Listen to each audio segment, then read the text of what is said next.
શું થઈ શકે છે આ વોરની અંદર? મનમાં એક એન્ઝાયટી છે, એક ભય છે કે આ વોરની અંદર બધું ખતમ તો નહીં થઈ જાય. તો જનરલી લોકોમાં કેવું છે કે જ્યારે પણ વોર સ્ટાર્ટ થાય છે સ્ટોક્સ માર્કેટની અંદર એ વોર દરમિયાન કરેક્શન્સ આવેલ હોય છે અને પછી સારા રિટર્ન જનરેટ થયેલા છે.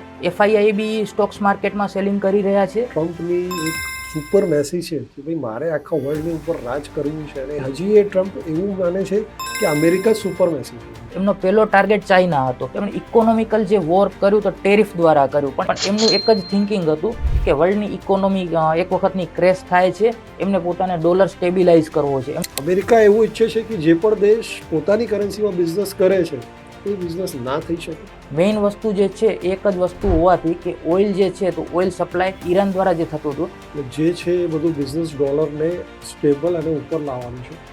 તમને શું લાગે છે કે આજે પેટ્રોલના લીધે જે અત્યારે ક્રૂડના ભાવ વધ્યા છે તો એના લીધે શું લાગે છે મોંઘવારી ઇન્ડિયામાં ફરી વધશે? ક્રૂડના ભાવ વધે અને આપણે બહારથી સપ્લાય લેવું પડતું હોય, બરોબર છે, કે આયાત કરતા આવીએ તો સ્વાભાવિક જ છે કે એ વન ટાઈમ માટે મોંઘવારી વધતી હોય છે. તો હવે શું લાગે છે કે એસ્ટ્રોલોજી પ્રમાણે ક્યારે આપણું એક સારું સમય આવશે વર્લ્ડ માટે હજી કદાચ થોડો ઘણો સમયગાળો એવું કહી શકાય કે ફિયરનો બની શકે છે. ઇન્ડિયા અને પાકિસ્તાનમાં બી કંઈક નાનું મોટું બની શકે છે, પણ જૂનનો જે સમયગાળો કહેવામાં આવે છે સ્ટોક માર્કેટ હોય અથવા તો કોમોડિટી માર્કેટ હોય સારું ગણાઈ શકે છે. કેમ તો આઈટીમાં હું જોતો હતો તો ઘણી બધા સ્ટોક્સ જે હતા બહુ સારી એવી કેશ લઈને બેઠેલા કે જાન્યુઆરી અને ફેબ્રુઆરીના સમયગાળા દરમિયાન આપણે આઈટી સેક્ટરથી થોડું દૂર રહેવું જોઈએ. તમને શું લાગે છે 2026ના સાલમાં કઈ જગ્યા ઉપર ઇન્વેસ્ટમેન્ટ કરાય ગ્રહોના હિસાબ? 25,000 થી 30,000 મારે ગોલ્ડમાં લગાવવાના અને 50,000 જેવું સિલ્વરમાં લગાવવાના. અમે બી આગળના જે પ્રેડિક્શન્સ અમારા આપેલા હતા તો એ એક્યુરેટ થયેલા હતા.